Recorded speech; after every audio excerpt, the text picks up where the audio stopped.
So hey, quick video on using GNS3 with UTM. I'm going to do some like a BGP area, help people understand what the capabilities are of something like GNS3. It's an open source project for network simulation. You can go to GNS3.com.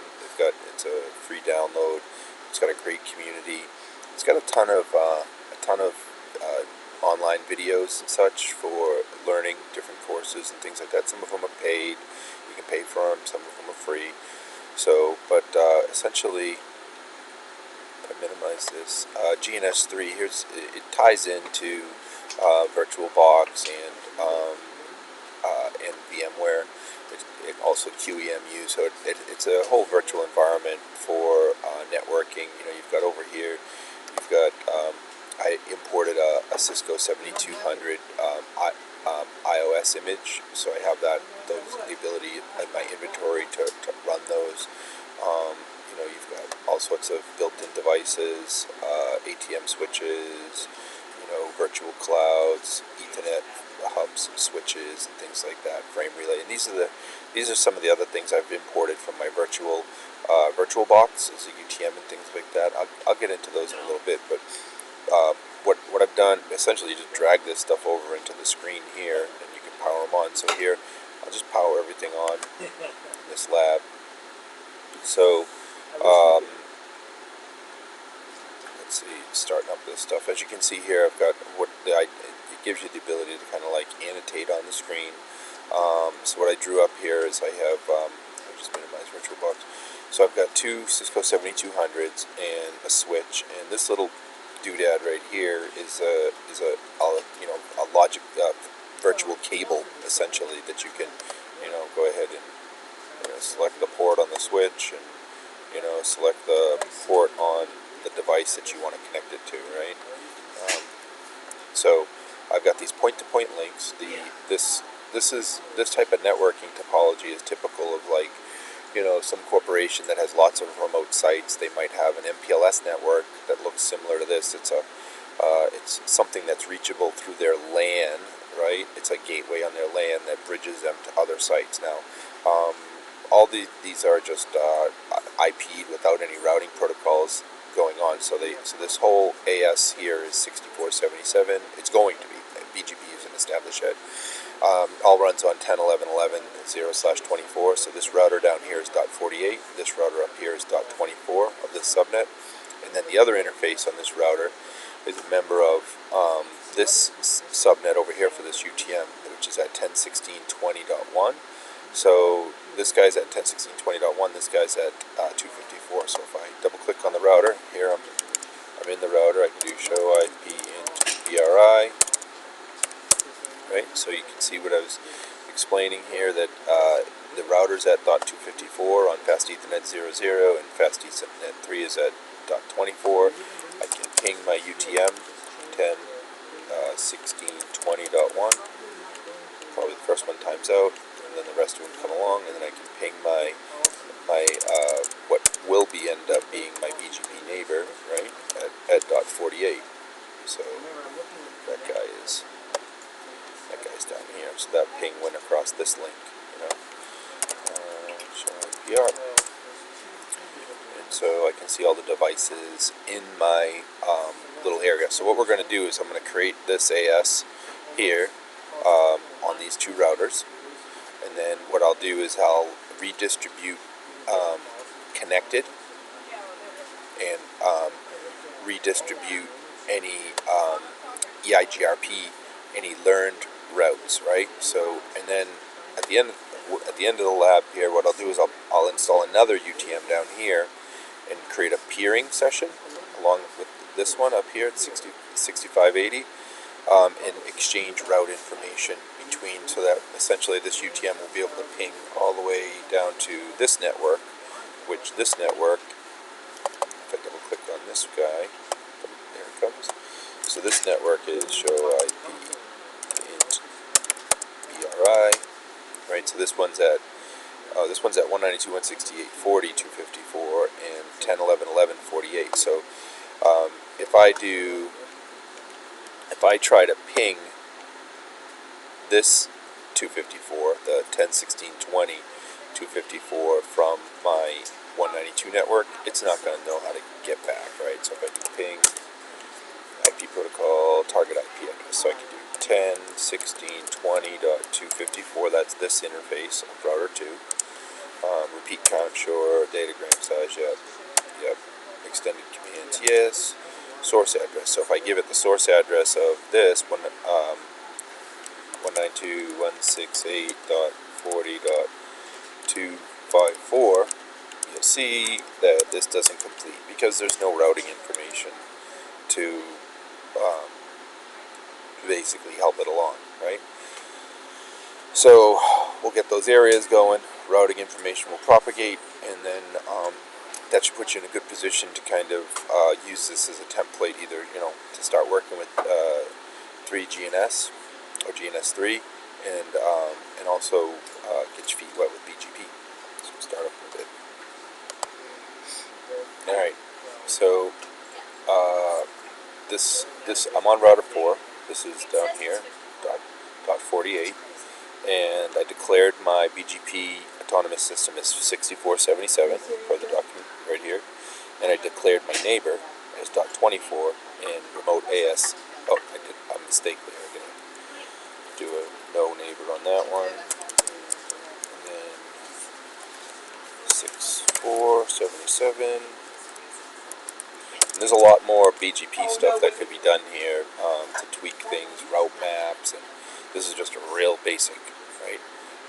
And then again, redistribute connected. So connected means, and show IP int BRI, that means tell my neighbor, .24, about these networks, anything that's physically connected to me, like this address space. Obviously, this address space is connected already, but essentially show me connected, right? So now we'll go over to the other side.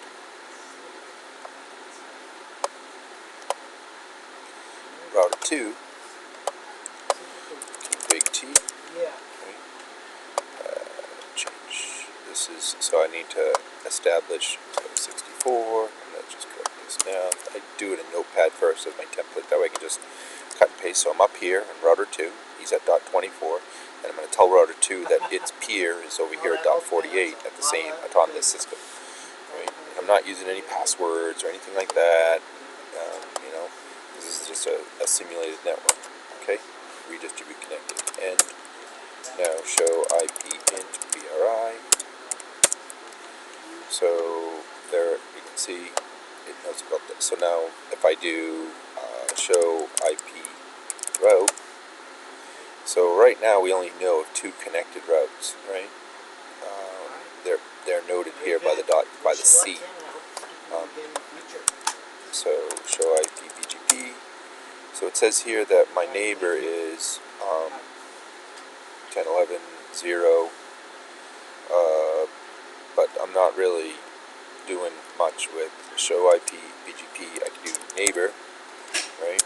So this will show me a ton of information, and I can put in the address. Or what am I on here? 10. I'm on 2, so if I do 10.11.11.48, you can see 10.11.11.8.48, origin incomplete, 000, wait, let's check the other guy. So that's route, that's on router 2. What's router 4 say? Show IP BGP. Something's going on here. Show IP route. Oh, so I've got a BGP learned route on router 2, as you can see here. It's noted by a B. So I'm on router 4 down here. This has the, if I do a show IP int BRI, this has the 192 network facing the LAN. So, but it knows that the IP route, it knows that 10.16.20 is known via that 10.11.24. Let's see if this guy has got route yet. And he does. So this guy knows that this 192 network is known via the .48. So show IP. How about this? Now we'll do that ping like I did before. Now I'm on router 2 up here. Remember when I did the source ping? I'll do the source ping from down here. Ping, right? Protocol IP, target address 192.10.16.20.254. That's this interface of router 2.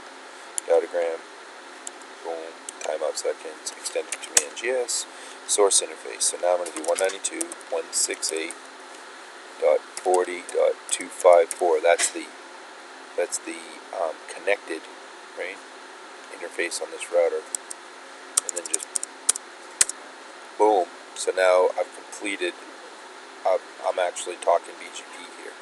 Now, because now that I want, when I get to the next phase of activating BGP over here, right, I need this router 2, to redistribute learned routes that it has learned through its peering over here, right? I want it to be able to tell the session at the UTM that, hey, 192.168.40.0/24, this network down here, that's known through this path, right? So the only way I can do that is if I get this router here to redistribute learned route, which is redistribute EIGRP. So I'll go ahead on to router 2.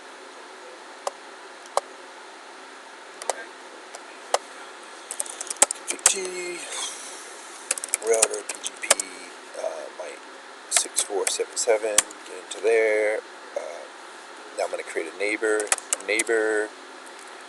That's going to be 10.16.20.1 remote AS. By my diagram, I called it 6580, and then redistribute. I want two things: connected. I want to tell it about, hey, these networks, the 11 network, right? And redistribute EIGRP.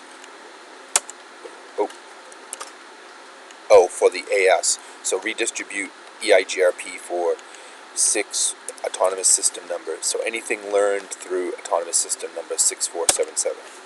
And copy, run, start. Right? So if I do show IP BGP neighbor, I'll just show IP BGP. It shows me that I've got 00. I don't think I show IP. Yeah, so I still have to create a peering session on my UTM. So on my UTM,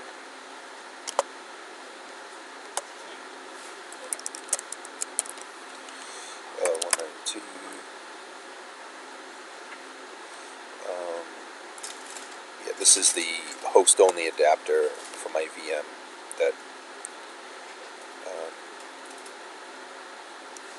this VM right here, it has two interfaces. One that faces the it's called a.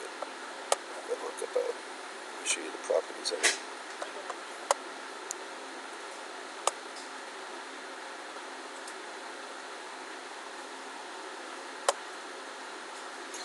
There's my Oracle VirtualBox.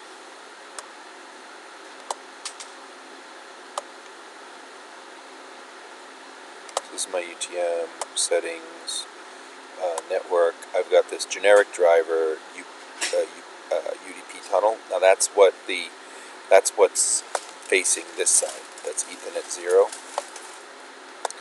And then I've got adapter 2, which apparently you can't see when it's running, but that's on a host-only adapter, which is on that 170 network, I believe.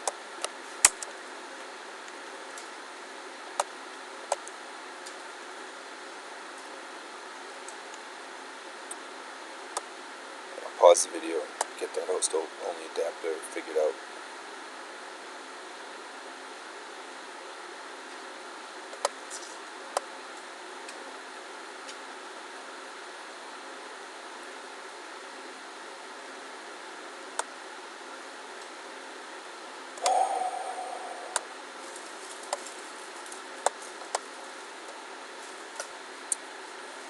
Alright, so back online here, able to get into the UTM, the host-only network. I was putting the wrong one.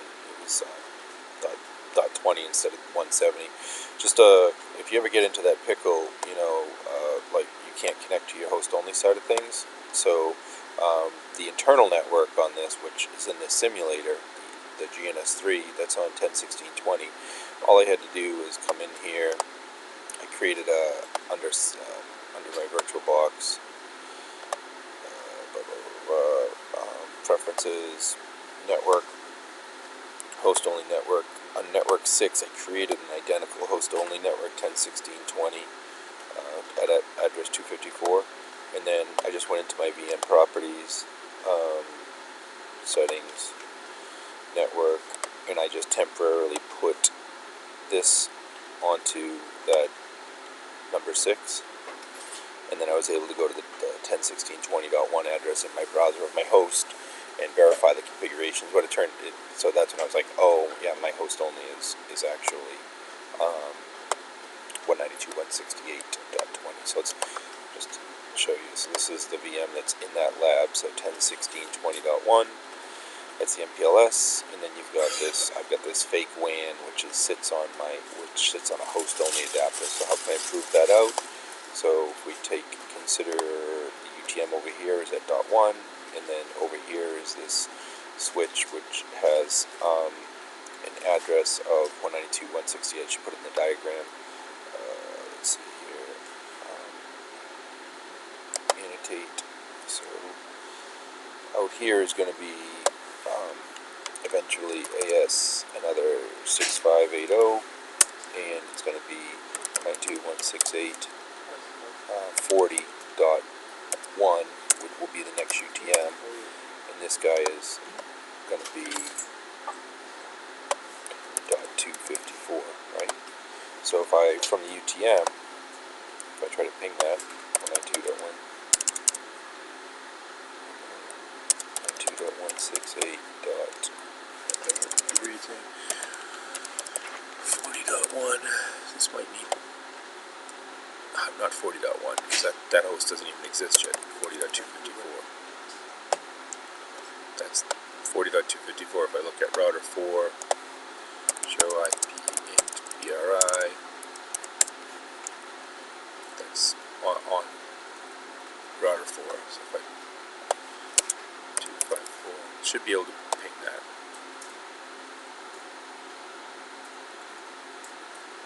I haven't done any BGP with this yet. I'm just knowing that it's connected route.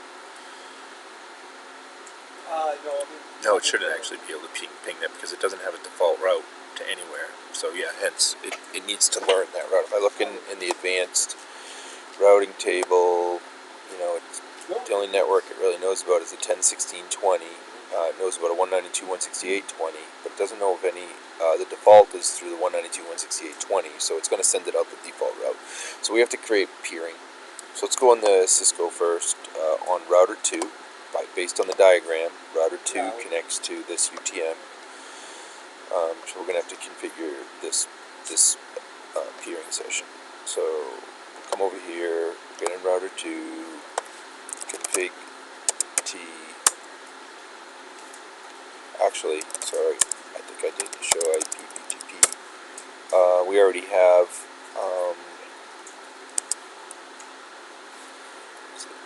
10.16.20.1. So yeah, advertised update group 1 available. So we've already got a config for him. I did that last show run BGP. Show run. Come down here to here you go. So I said my neighbor was remote AS, and then I'm redistributing the EIGRP for AS6477. So let's configure BGP then to grab those routes. So we're coming here, network, border gateway protocol. Before I can turn it on, I have to create a neighbor statement. So we'll call this my, let's call it my fake MPLS. MPLS. And it's, what is it? It's 6477. Right? Let's just check that. 6477. So, back here at the browser. Post is going to be 6477 peer. So it's 10.16.20.254, right? The other side of this link, right? That's my peer. Save that. And remote AS is going to be 6477, right? We're not going to do any of this. I'll show you this stuff later, but we're just going to create a peering with that guy. And then now we can come into global. We can turn it on. We're gonna tell them our AS according to the documentation. Here we're going to be 6580, and our router ID needs to match what they say in this statement here. Neighbor, it has to match. That's our router ID. So, and sure, we'll tell them the MPLS network is known through this link. Boom. Right? So now, if I go on router 2, it says it just told me my neighbor is up. Show IPBGP. So IPBGP tells me that IPBGP route. So still, we just have one learned route. What is the learned routes over on the UTM? Now, if I go to support, advanced route table, I can see here that I've got a route here known via this. I got a couple routes known via the Zebra protocol, right? You've got the 1011 network, that backbone network. That's a connected network on AS 64777. 6477. And then I've got the 192 network coming in through the Zebra protocol. So now I should actually be able to ping that other side. So if I do 192.168.40.254.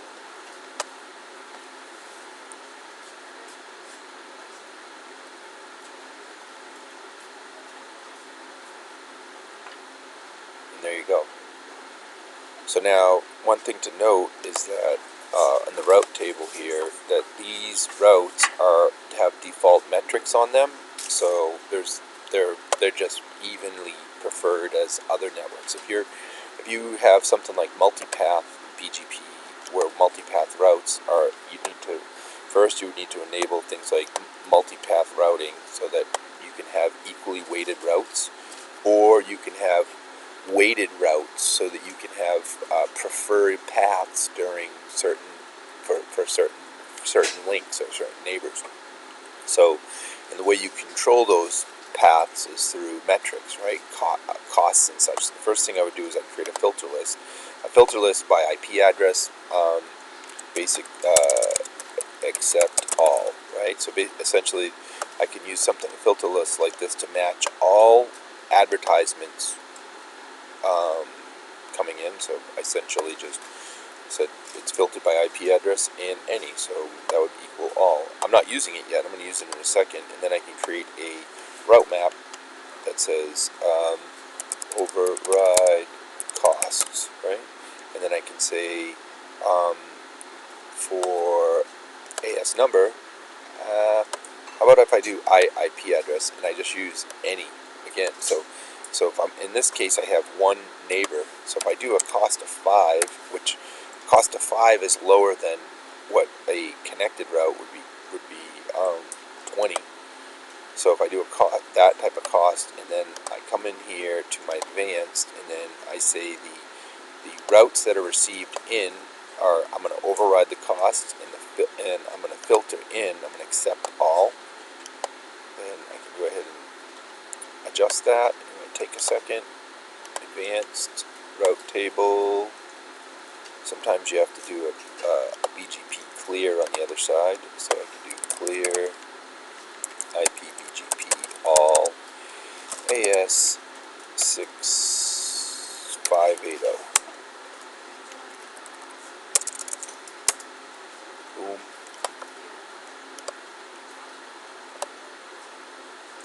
Come on.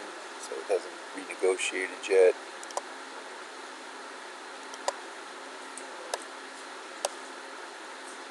There you go. So you see, now all the routes that are learned from that particular neighbor are having a metric of 5 applied to it, which will force those learned routes to be more preferred than other routes on the system. So there you go. Now, if I wanted to, I could extend this out over here. I could put another UTM over here in its own, AS6580, and then redistribute from this AS6477 into 6580, redistribute EIGRP learned routes, and then just keep repeating that model. So yeah, definitely what helps to get this is the practice, and using something like GNS3 really helps along. So right now with 1 UTM, I think I have 2 gigs of RAM on that, and just a gig of RAM. And then these Cisco's here and these switches, I believe my system probably about 10. So not bad. 5 gigs of RAM, 25%. So you could spin up some more systems in a lab like this. All right, cool. I hope that helped out. I'll just wrap up the video now.